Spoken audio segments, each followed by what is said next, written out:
Chapter 8 On Close Friendship with Jesus. When Jesus is with us, all is well, and nothing seems hard. But when Jesus is absent, everything is difficult. When Jesus does not speak to the heart, all other comfort is unavailing. But if Jesus speaks but a single word, we are greatly comforted. Did not Mary Magdalene rise at once from the place where she wept, when Martha said, "The Master is come and is asking for you"?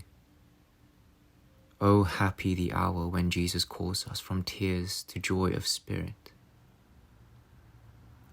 How arid and hard of heart you are without Jesus.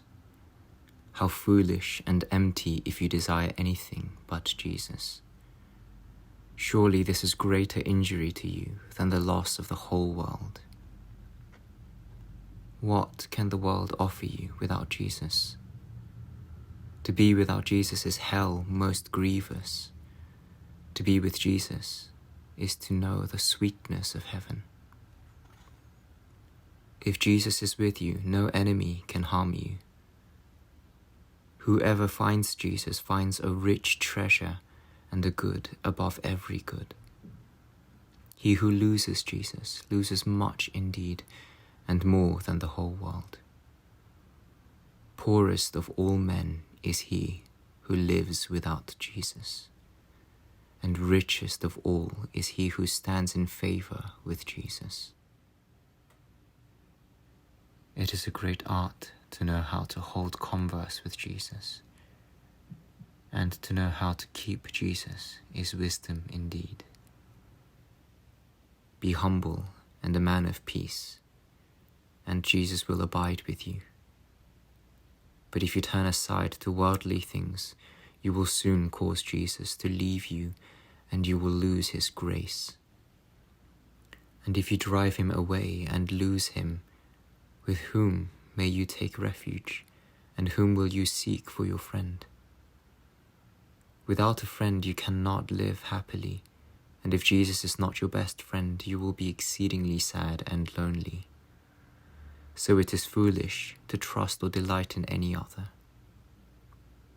It is better to have the whole world as your enemy than offend Jesus. Therefore, of all, dear friends, let Jesus be loved first and above all. Love all men for Jesus' sake, but Jesus for himself. Jesus Christ alone is to be loved with an especial love, for he alone is the best and most faithful of friends.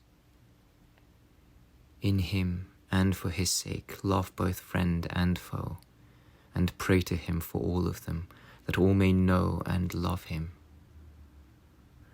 Do not wish to become the object of a special praise or love, for this belongs to God alone, who has none like himself. Do not desire that the heart of anyone be given wholly to yourself, and do not yield yourself wholly to the love of anyone. Rather, let Jesus abide in you and in every good person. Be pure and free of heart, untrammeled by any created thing.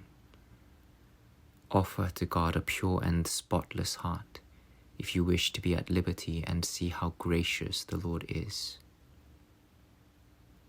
Unless his grace draw and guide you, you will never attain this. But once you have cast aside and forsaken all else, you may be united to him alone. When the grace of God comes to a man, he is strong in all things, but when it departs, he is left poor and weak, and feels abandoned to punishment and sorrow. When this happens to you, do not despair or be discouraged, but accept God's will calmly, bearing all that befalls you for the glory of Christ. For after winter comes summer, night turns to day, and after a storm comes fair weather.